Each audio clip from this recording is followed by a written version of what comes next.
परमात्मा का अस्तित्व। एक बार एक संत अपनी वाणी से प्रवचन की अमृत वर्षा कर रहे थे। वही उस कार्यक्रम में आधुनिक विज्ञान के कुछ छात्र भी आ पहुंचे। ये बिल्कुल नास्तिक थे और परमात्मा को बिल्कुल नहीं मानते थे।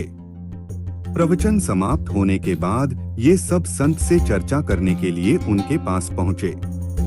उन्होंने संत से पूछा, क्या आप परमात्मा को मानते हैं? संत बोले, बिल्कुल, एकदम शंका रहित। उनमें से एक बोला, क्या आपने परमात्मा को देखा है? संत बोले, नहीं, मैंने नहीं देखा। तो आप कैसे कह सकते हैं कि परमात्मा है? एक वैज्ञानिक बोला। संत समझ गए कि ये बुद्धिजीवी लोग हैं, केवल बुद्धि से ही संतुष्ट होंगे। संत ने उनसे पूछा, आप लोग विज्ञान को सर्वोपरि मानते हैं? बिल्कुल, वैज्ञानिकों ने एक साथ हामी भरी। संत ने एक मिट्टी और कचरे के ढेर की और इशारा किया और पूछा, इस मिट्टी और कचरे से आपको अगर संतरे का रस बनाना हो तो आपको कितना टाइम, पैसा और मशीनरी चाहिए? वैज्ञानिक एक दूसरे को देखने लगे और बोले, ऐसा करने में बहुत टाइम, पैसा और रिसर्च लगेगी और हो सकता है कि हम कामयाब न भी हो। इसमें तो बहुत सारी केमिकल रिएक्शंस और टेस्टिंग करनी पड़ेगी।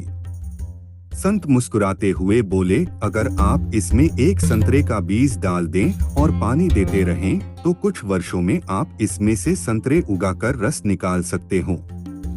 अब आप सोचो कि इस मिट्टी को मीठे रस में बदलने के लिए कितनी केमिकल रिएक्शंस हुई होंगी। क्या ये अपने आप हो रही हैं?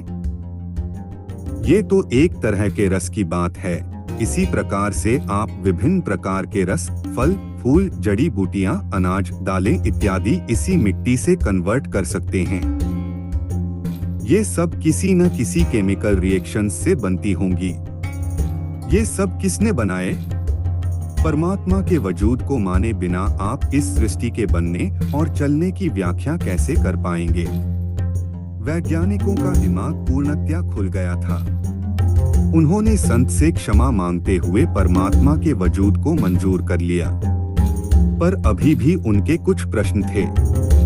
उन्होंने पूछा, अगर परमात्मा है तो हम उसे देख, सुन या महसूस क्यों नहीं कर पाते? संत ने उनसे पूछा, क्या आप विश्वास करते हैं कि इस समय यहाँ पर बहुत से गाने, संगीत, फिल्में और भी बहुत कुछ बज रहा है? एक वैज्ञानिक बोला, इसमें क्या शक है? ये तो सब जानते हैं कि हर समय हजारों चैनल और रेडियो स्टेशन प्रसारित होते रहते हैं।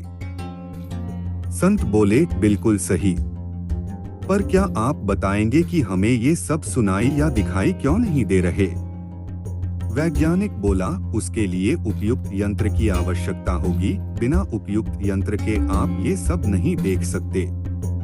संत बोले, अति उत्तम।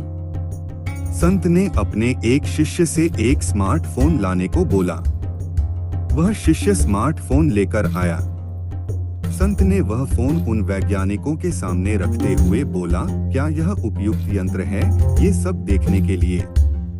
वैज्ञानिक बोला, जी हाँ, इस यंत्र के द्वारा हम इनमें से बहुत सारे चैनल देख और सुन सकते हैं। संत ने फिर पूछा, तो इसमें अभी कुछ दिखाई या सुनाई क्यों नहीं दे रहा? वैज्ञानिक बोला, उसके लिए इस फोन को उस चैनल से कनेक्ट करना पड़ेगा।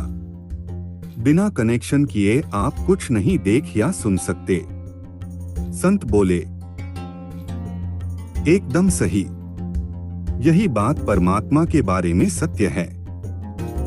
वह सब जगह मौजूद है, पर हमें उससे अपना कनेक्शन लगाकर अपने यंत्र को सही से ट्यून करना होगा, तभी उसे महसूस कर पाएंगे।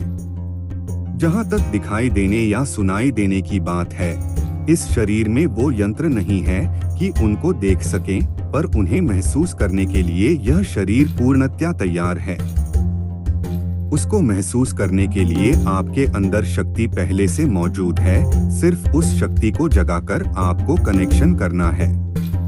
उस शक्ति को कुंडलिनी शक्ति के नाम से जाना जाता है और उसे सहज योग द्वारा आसानी से जगाया जा सकता है।